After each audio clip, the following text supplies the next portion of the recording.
आज 15 ऑगस्ट म्हणजेच भारताचा स्वातंत्र्य दिन. भारत आज 78 वर्ष पूर्ण करून 79व्या वर्षामध्ये पदार्पण करतोय.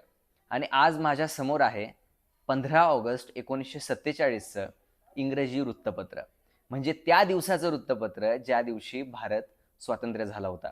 द स्टेट्समन नावाचं वृत्तपत्र आज जे माझ्या समोर आहे ते दिल्ली आणि कलकत्ता या दोन ठिकाणाहून प्रकाशित होत असे.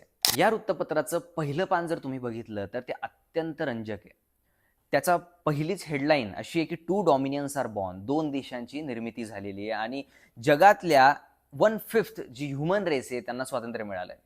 त्याचबरोबर जी राईट हँड साईडला जी पहिली बातमी आपण बघतो ती आहे की first governor of West Bengal CR sworn this morning. त्यांनी शपथ घेतल्याची बातमी यामध्ये पहिल्याच पानावरती छापलेली आहे. डाव्या बाजूला तुम्ही बघाल तर close friendship with Britain, Nehru's reply to mister Attlee, तेही यामध्ये नमूद करण्यात आलेलं आहे. त्याच्या व्यतिरिक्त त्याच्या खालची जी बातमी आहे ती महत्वाची आहे. ती आहे joyful scenes in Calcutta, celebrations by Hindus and Muslims.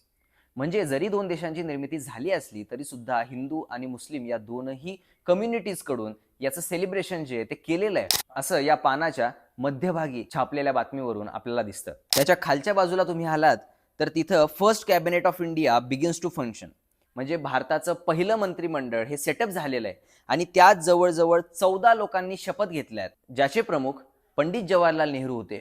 हे देखील या बातमीमध्ये नमूद करण्यात आलेलं आहे. याच पानावरती डाव्या बाजूला खालच्या बाजूला गांधींबद्दलची एक बातमी आहे, ज्यात लिहिलेलं आहे की Gandhi and Suhrawardy to fast and pray today, meeting listens to Mahatma without interruption.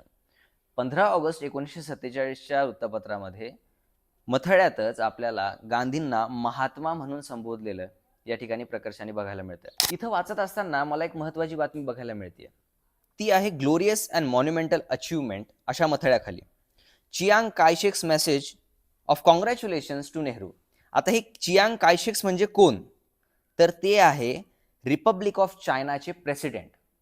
आज भारत आणि चायनामधली जी रिलेशन्स आहे ते काय झाले ते आपल्याला माहिती आहे, पण त्या पार्श्वभूमीवर ही बातमी महत्वाची आहे. कारण या बातमीमध्ये चियांग कायशेकनी नेहरूला कॉंग्रॅच्युलेशन्स केलेल्याचा मेसेज जो आहे तो पूर्ण इथं दिलेला आहे. या 10 पानाच्या वृत्तपत्रामध्ये अशा अनेक गोष्टी आपल्याला बघायला मिळतात ज्या आपल्याला खरंच आश्चर्यचकित करून सोडतात. त्यात अनेक बातम्या आहेत, भारत पाकिस्तानाच्या फाळणीबद्दलच्या काही गोष्टी आहेत, त्या व्यतिरिक्त पाकिस्तानमध्ये काय परिस्थिती होती, भारतात काय परिस्थिती होती, अशा अनेक गोष्टी मिळून हे 15 ऑगस्ट 1947चं वृत्तपत्र बनलेलं आहे. 10 पानाचं हे वृत्तपत्र हे फक्त एक वृत्तपत्र नसून आपला ऐतिहासिक वारसा आहे जो आपण जपला पाहिजे, पुढे नेला पाहिजे.